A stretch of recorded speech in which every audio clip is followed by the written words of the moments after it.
Assalamualaikum warahmatullahi wabarakatuh. Perkenalkan, nama saya Diki Alif Taufik dengan NIM 607012400005 dari kelas D3SI 4805.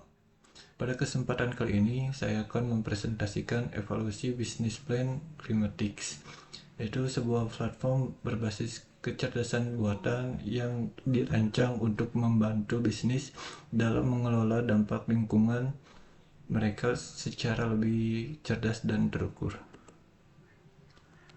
Banyak di antara kita yang sudah familiar dengan AI atau kecerdasan buatan, tapi mungkin belum banyak di antara kita yang menyadari bahwa AI itu sendiri ternyata mengonsumsi energi listrik dalam jumlah yang sangat besar dan menghasilkan emisi karbon secara signifikan. Disinilah Climatics hadir untuk menjawab tantangan tersebut.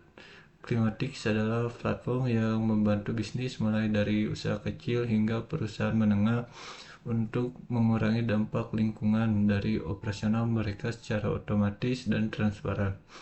Yang membedakannya dari solusi yang lain adalah teknologi AI yang digunakan Climatics sendiri dirancang agar hemat energi, yang artinya alat yang dipakai untuk menyelamatkan lingkungan dan tidak merusak lingkungan itu sendiri.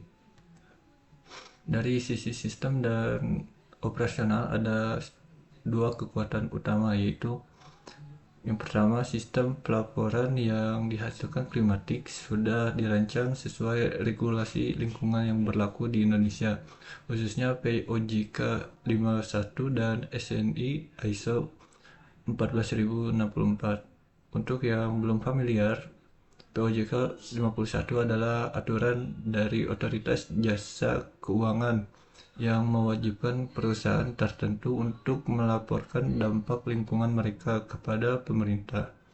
Sedangkan SNI ISO 14064 adalah standar internasional untuk mengukur dan memverifikasi emisi gas rumah kaca. Jadi laporan yang dihasilkan oleh Climatics sudah sesuai standar dan diakui secara resmi, dan bukan sekedar hanya laporan biasa.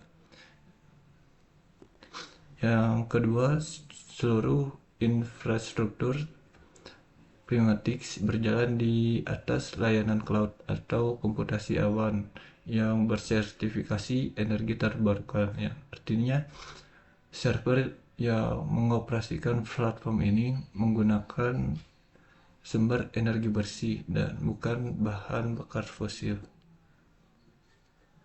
Dari sisi finansial dan aksesibilitas, Climatics menyasar segmen yang seringkali diabaikan oleh pemain global, yaitu UMKM dan usaha menengah ke bawah. Di Indonesia memiliki lebih dari 65 juta UMKM dan hampir tidak ada yang memiliki sistem pemantauan lingkungan sama sekali.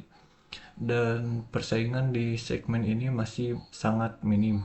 Untuk memudahkan adopsi, Climatics menawarkan uji coba layanan secara gratis tanpa syarat pembayaran apapun, ditambah diskon khusus melalui jalur kemitraan dengan instansi pemerintah. Ini adalah cara Climatics memastikan bahwa keberlanjutan lingkungan bisa diakses oleh semua lapisan bisnis, bukan hanya perusahaan besar saja yang memiliki sumber daya besar.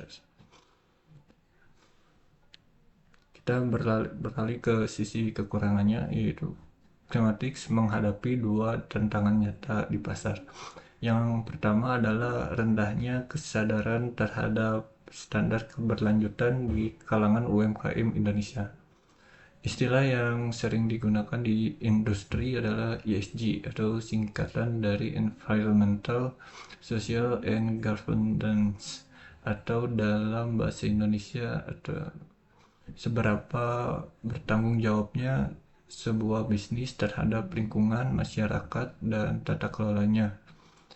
Yang kedua adalah besarnya biaya dan waktu yang dibutuhkan untuk mengedukasi potensi pasar yang sebelum mereka siap mengadopsi solusi seperti ini.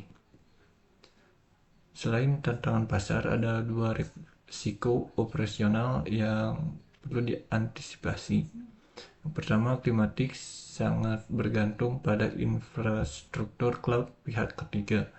Seluruh sistemnya berjalan di atas layanan yang disediakan oleh penyedia eksternal seperti Google Cloud. Jika terjadi gangguan dari sisi penyedia tersebut, operasional seluruh platform bisa ikut terdampak. Yang kedua, ada potensi ancaman dari kompetitor global yang bermodalkan lebih besar dan bisa kapan saja masuk ke pasar Indonesia dengan sumber daya yang jauh lebih masif. Untuk itu, Klimatics perlu bergerak cepat membangun basis pengguna yang loyal dan memperkuat identitas lokalnya sebelum persaingan semakin ketat.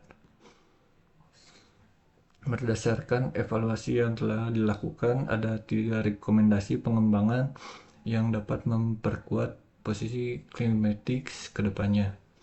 Pertama, perluas integrasi ke ekosistem digital berskala besar dan proyek pemerintah. Bermitra dengan platform digital yang sudah memiliki jutaan pengguna akan mempercepat edukasi pasar sekaligus membuka jalur akuisisi klien yang jauh lebih efisien. Yang kedua, dengan menerapkan infrastruktur sensor pintar langsung di fasilitas klien untuk pencatatan data emisi yang otomatis dan real time. Jadi bukan lagi berbasis input manual yang rentan terhadap human error. Yang ketiga, mematangkan persiapan ekspansi menuju pasar Asia Tenggara. Negara seperti Singapura dan Malaysia sudah memiliki regulasi mengenai sustainability yang lebih terstruktur, yang menjadikannya titik masuk yang ideal saat klimatik siap berkembang secara regional. Demikian evaluasi bisnis plan Klimatics yang dapat saya sampaikan. Terima kasih atas perhatiannya. Wassalamualaikum warahmatullahi wabarakatuh.